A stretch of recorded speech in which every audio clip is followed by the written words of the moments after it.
조선민주주의인민공화국 만세!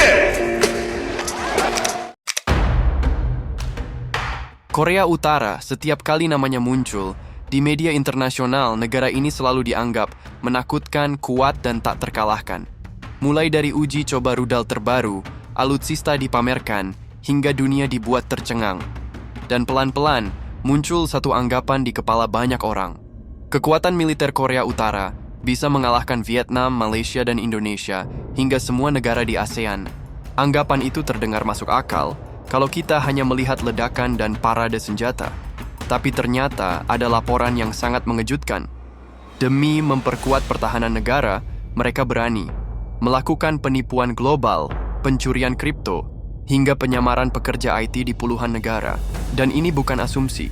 Mengutip CNBC, kasus ini dibahas secara resmi di PBB, Perserikatan Bangsa-Bangsa. Lantas sekuat apa, dan di mana mereka melakukan pencurian tersebut? Bayangkan, menurut analisis GFP, Korea Utara tercatat memiliki hampir mencapai 400 jet tempur dan interceptor, dengan ini menempatkan mereka dalam 5 besar terbanyak di dunia. Angka ini penting, karena jika kita bandingkan dengan negara-negara di Asia Tenggara, jumlah pesawat tempur Korea Utara berada di atas hampir seluruh negara ASEAN. Bahkan negara sebesar Indonesia, Thailand, atau Malaysia tidak memiliki jumlah jet tempur sebanyak itu.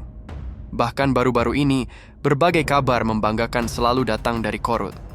Pyongyang secara terbuka memperlihatkan uji coba pertama rudal udara ke udara yang diluncurkan dari pesawat tempur.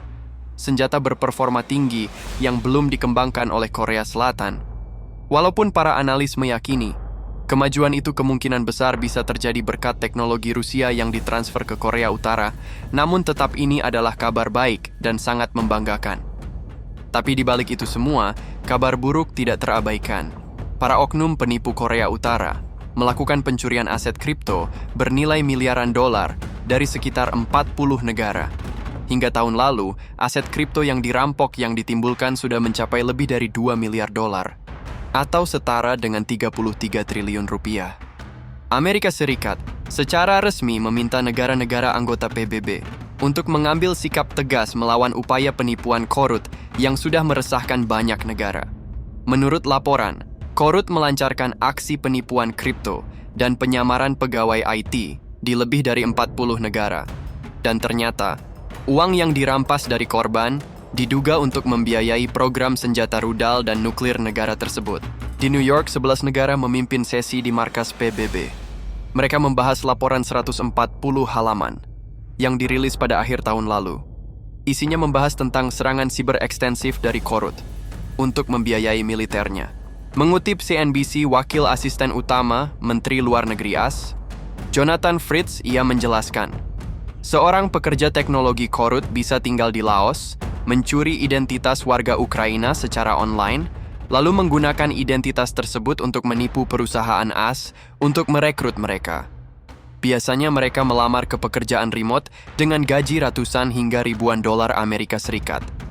Seorang perwakilan Korea Selatan mencatat, setelah laporan pada Oktober 2025 dirilis, sebuah perusahaan kripto di negaranya mendeteksi pencurian aset sebesar 30 juta dolar Amerika Serikat, atau setara dengan 507 miliar rupiah.